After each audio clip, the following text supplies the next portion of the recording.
What's up guys, LiftingNerdBro here. In this video I'm going to show you 15 very useful vendor recipes. These are the ones that I use the most when I play Path of Exile, and I think you will enjoy knowing these as well. Let's start with the most common ones that some of you probably already know. Let's take some flasks here for instance. The first recipe will allow you to upgrade your life and mana flasks, which I find very useful, especially when playing in hardcore. As in Path of Exile, you should always make sure that you're using the most optimal flask for your character's level. It makes a huge difference. And the way this vendor recipe works is very simple. You simply take 3 of the same kind of flasks and trade it to the vendor. He will then trade you back the next and higher tier of flasks. You can do this for mana and hybrid flasks as well. If you trade him 3 blue or magic flasks, you will be giving a magic flask in return as well. For hybrid flasks, at least one of the flasks must be white or non-magical.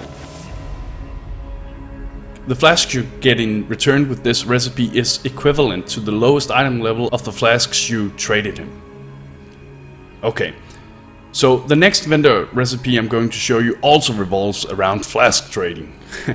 This vendor recipe will allow you to build up your amount of glassblower's baubles that you'll be using on your endgame flasks later on in the game. The recipe works by you trading the vendor any quality flask you don't need. The combined amount of quality of all the flasks must reach or exceed 40%, and in return the vendor will then give you a glassblower's bauble. And as a general tip, throughout the game you will often find these quality flasks or superior flasks. A good advice is to pick them up and keep them in the stash until you have enough of them to reach 40% total quality. Then go trade them to the vendor and reap the profits or benefits or whatever. Now let's talk about skill gems. I have 2 recipes I want to show you here as well. The first one is mostly used if you by accident overlevel a skill gem. I've used this recipe a few times if I by accident have clicked one of my skill gems just as they have leveled up, and after that realized I wasn't supposed to do that. To de-level a skill gem you need the following: the skill gem in question and 1 orb of scouring. By trading these to the vendor, he or she will in return give you back a skill gem 1 level lower. Pretty handy. The next skill gem recipe works very similar to the glassblower's bauble flask recipe. In this case you can sell your unwanted quality or superior skill gems to the vendor and in return receive a gem cutter's prism orb. For this to work, the total amount of quality of the skill gems must reach or exceed 40%, just like I showed you with the flasks before.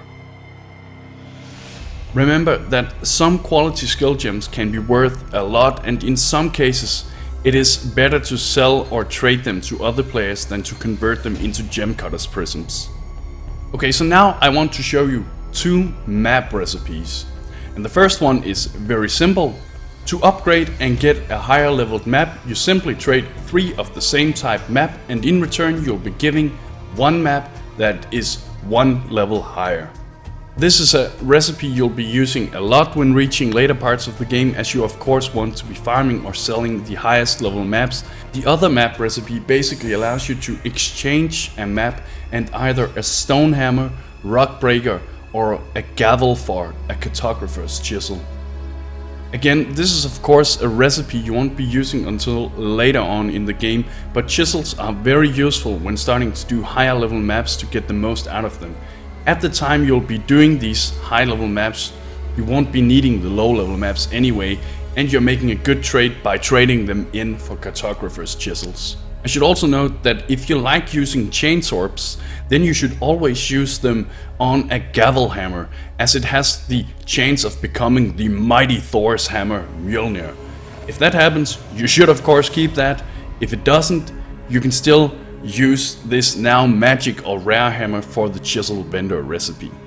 Now this next recipe was actually one I had overlooked myself, but I was pleasantly surprised when I discovered it. It basically works by you trading the vendor 7 Vol skill gems that you don't need obviously with any kind of Vol fragment. In return the vendor will give you 1 Vol orb. I really like this recipe because before I knew of this I was just throwing away the Vol skill gems that I didn't need or couldn't sell. Now they are being stashed and prepared to be sold for 1 Vol Orb instead. Profit! Okay, so the next vendor recipe I'm going to show you is useful if you by accident chose the wrong bandit quest reward. Luckily, this is not a recipe I use often, but I still think it deserves to be shown in this video. So let's say you actually did choose the wrong bandit quest reward. To be able to change that, you'll have to trade the vendor a high amount of Orb of Regrets, 20 to be more specific, and a specific amulet depending on which bandit quest reward you want for that specific difficulty. So that basically means if you want the 40 plus life that Oak awards you on normal, you have to make the trade in normal difficulty as well. Otherwise you would get the bonus from one of the other difficulties. Let me just show you how this works. To get Oak's quest reward, you have to trade 20 Orb of Regrets and 1 Amber Amulet. This will give us a Book of Reform that will grant us Oak's bonus reward for that specific difficulty. To get Kraden's quest reward, you have to trade 20 Orb of Regrets and 1 Jade Amulet. The same goes for Elira's quest reward. You have to trade 20 Orb of Regrets and 1 Lapis Amulet. And lastly, to get Eremia's quest reward, the 1 additional skill point, you have to trade 20 Orb of Regrets and 1 Onyx Amulet. Remember that if you already had Eremia's bonus, the 1 plus skill point, then you need to have 1 allocated skill point when changing to one of the other quest rewards, otherwise it won't work. And this is obviously a very expensive vendor recipe, but it's nice to have the option if we were to make the mistake of choosing the wrong reward from the bandits. Now let's talk about some item vendor recipes. And the last 3 vendor recipes I'm going to mention here is in my opinion some of the best recipes when trying to craft a good weapon for leveling or even for late game. The first recipe can greatly increase your damage of certain skill gems when leveling up in Path of Exile. If done correctly, this recipe will allow you to craft either a scepter or wand with 1+ to either fire, cold or lightning skill gems inserted into this item. To craft this you need the following: 1 blue or magic wand or a scepter. It's important it is blue or magical. Additionally, you need 1 alteration orb and either a ruby, topaz or sapphire ring. By using a ruby ring in this vendor recipe you'll gain 1+ to fire skill gem levels. By using a topaz ring you'll gain 1+ to lightning skill gem levels, and lastly by using a sapphire ring you'll gain 1+ to cold skill gem levels. And trust me guys, this is one of the absolute most overpowered vendor recipes, as it can be used right from the beginning of the game, and getting 1+ level to certain skill gems makes a huge difference in the amount of damage you do when starting out in the game. I usually use this on a scepter, which will also give me 20% increased elemental damage, which of course makes a nice difference as well. For any elemental damage based characters, I always craft this recipe as soon as I can when leveling a new character. As a matter of fact, I did it yesterday for my Fire Trapper build. Needless to say, it added a notable increase in damage for my fire traps. Okay, so the next recipe I'm going to show you works by adding increased spell damage onto either a dagger, scepter, staff or wand. And this can of course be useful if you're trying to craft one of these weapons and you want that specific affix on it before you regal orb it. To use this vendor recipe you will need the following: either 1 dagger, scepter, staff or wand.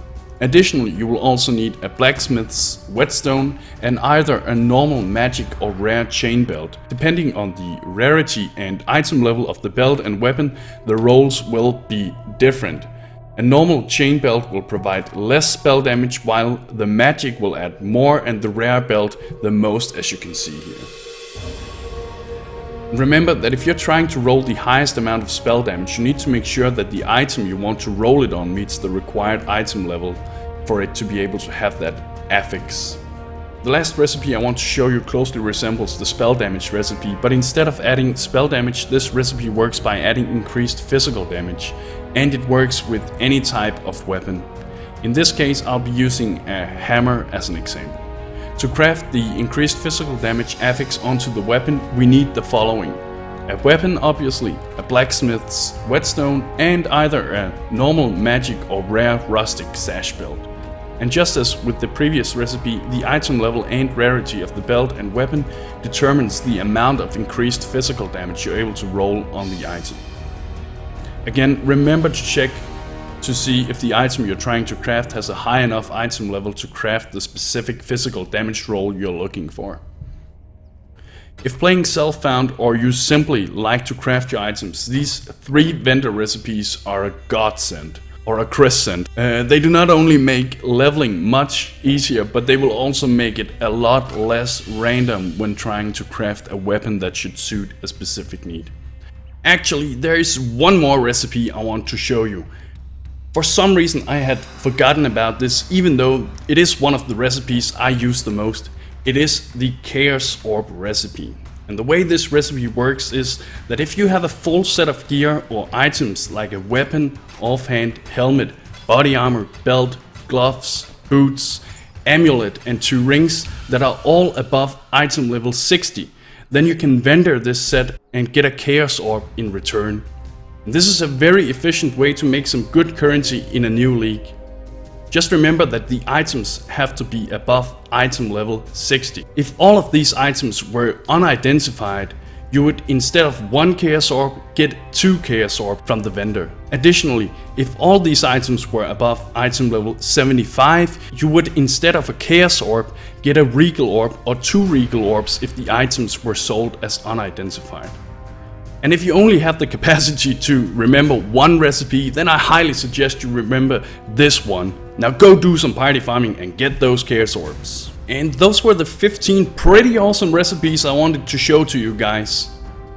If you've been playing Path of Exile for a long time, you probably already knew some of them, if not all of them. But if you're new to Path of Exile, I hope these recipes will make your future endeavors somewhat easier and more comfortable. Thank you for watching, and bros, do even nerd.